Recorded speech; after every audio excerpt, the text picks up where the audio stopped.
আমি কয়েকটা কথা বলতে চাইতেছি। আমার কথার মধ্যে ভাষা ব্যবহারে কোনো ভুল ত্রুটি হইলে আমাকে ক্ষমা করবেন। আমি চিন্তা ভাবনা করতেছি, একজন সাধারণ মানুষ। মানুষ অনেকেই চায় আল্লাহকে যে চাইতেছে মানুষ। আল্লাহ কোরআনে বলতেছে, সূরা আলী ইমরানের 102 নম্বর আয়াতে কি বলতেছে আল্লাহ? ইয়া আইয়ুহাল্লাযীনা আমানুত্তাকুল্লাহা হাক্কা তুকাতিহি ওয়া লা তামুতুন্না ইল্লা ওয়া আনতুম মুসলিমুন। হে ঈমানদারেরা, তোমরা আল্লাহকে ভয় করার মতো ভয় করো, আর তোমরা মুসলমান না হইয়া মৃত্যুবরণ করিও না। এখন মুসলমান না হইয়া মরতে না করছে আল্লাহ, শুধু বন্দিগির জন্য পাগল মানুষ। মুসলমান না হইয়া মৃত্যুবরণ করিও না। এখন মুসলমান কিভাবে হওয়া? আর মুসলমান অর্থ কি? মুসলমান অর্থ কি জানে না মানুষে, আল্লাহর জন্য পাগল। মুসলমান অর্থ হইল আত্মসমর্পণ করা অথবা আত্মসমর্পণকারী। নিজে একজনের কাছে আত্মসমর্পণ করলে হইলাম মুসলমান। মানুষ তো মুসলমানে হয় না, বন্দিগি করতে করতে শেষ, দুনিয়া ডুবাইয়া হালাইতে আছে। কি এর বন্দিগি করে এইগুলি বুঝা না বুঝা। আর আমাদের দেশের মানুষ যারা বুঝে তারা এই সত্য কথা বলে না।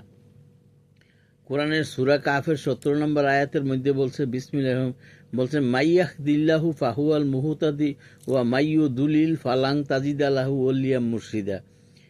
অর্থাৎ আল্লাহ যাকে হেদায়েত করছে, আল্লাহ বলতেছে আমি যাকে হেদায়েত করছি সে হেদায়েত প্রাপ্ত হইছে, হেদায়েত প্রাপ্ত।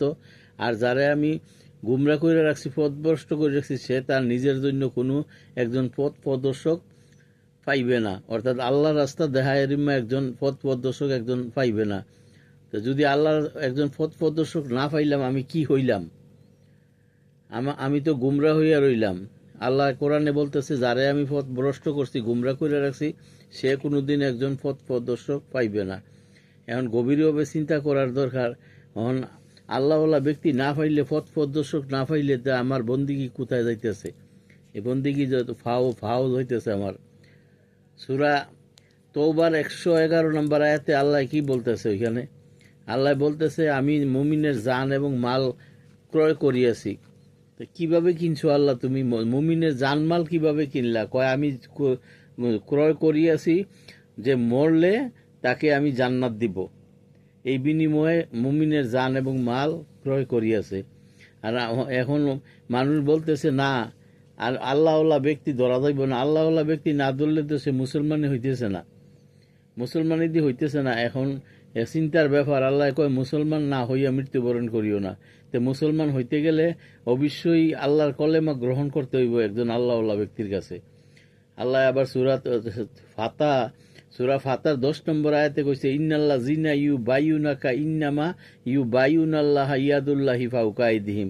নবী গো, আপনার হাতে যারা হাত দিয়া বায়াত গ্রহণ করলো, তারা তো আমি না, আমি আল্লাহ। আপনার হাতে হাত দিয়া দেওয়া মানে আমি আল্লাহর হাতে তারা হাত দিল, আল্লাহর হাতে হাত দেওয়া হয়ে গেল নবীজির হাতে হাত দিতে গেলে। এখন আমরা নবীজি পাইব কোথায়? এখন আছে নবীজির ওয়ারিশ আছে, আল্লাহওয়ালা ব্যক্তি আছে। আল্লাহওয়ালা ব্যক্তির হাতে হাত দেওয়া মানে আল্লাহ নবীর হাতে হাত দেওয়া এবং আল্লাহর হাতে হাত দেওয়া। তো মানুষ যদি না বুঝতে পারে, এইভাবে যদি সঠিক জিনিসটা না বুঝতে পারে, বন্দিগি আন্তাজি বন্দিগি করলে কি লাভ হইব? কিচ্ছু লাভ হইতো না। আবার কোরআনের মধ্যে আরেক জায়গায় আল্লাহ বলতেছে, লাইসাল বীর আন্তুহাল্লু অজুয়াকুম কিবালাল মাশরিক ওয়াল মাগরিব। পূর্ব এবং পশ্চিম যেদিকে মুখ ফিরাও, এতে কোনো ফয়দা নাই, লাভ নাই। তা ফয়দা এবং লাভের দরকার আছে মানুষের, বিশেষ করে নামাজকে বোঝায়। ফয়দা হইব কিভাবে? ফয়দা হইব কইছে, ওলা কিন্নাল বিল আমানা বিল্লাহ, যার ইমান আছে তার লাভ আছে, ফয়দা আছে। তা মানুষ তো নামাজ বন্দিগি করে, ফয়দার দরকার। তাই ফয়দা লাভ করতে গেলে ইমান অর্জন করতে হইব। ইমান অর্জন করিয়া তারপরে বন্দিগি করলে বন্দিগি সাকসেসফুল, আর নতুবা কিছুই লাভ হইল না বন্দিগির। মানুষের অনেক চিন্তা ভাবনার দরকার। আল্লাহর রহমত লাভ করব কিভাবে, সেই দিকে চিন্তা ভাবনা নাই। মানুষের গোত্র হিসাবে, আরেকজনের দলের হিসাবে মানুষ ঘুরতেছে, চলতেছে। কিন্তু আমি কিভাবে, আমি সঠিক জিনিস আছি কিনা, সঠিক পথে, এবং আল্লাহকে সঠিক পাইব কিনা, এই দিকে কোনো খবর নাই। যা হোক বললাম, ভুল ত্রুটি হইলে দয়া করে ক্ষমা করে দিবেন। আমার বিবেচনা করেন, সবাইকে বিবেচনা করার জন্য বাংলাদেশের মানুষ বিবেচনা করেন আমার কথাগুলি সত্য না মিথ্যা কথা বলছি। পরে আমার টেলিফোন নাম্বার দিব। আমার টেলিফোন নাম্বার আমি মুখে মুখে দিতেছি, যদি ভুল বইলা তাই আমাকে জানাইবেন। আমার টেলিফোন নাম্বার 9656621998। আমাকে শুধরাই দিবেন যদি ভুল হইয়া থাকে।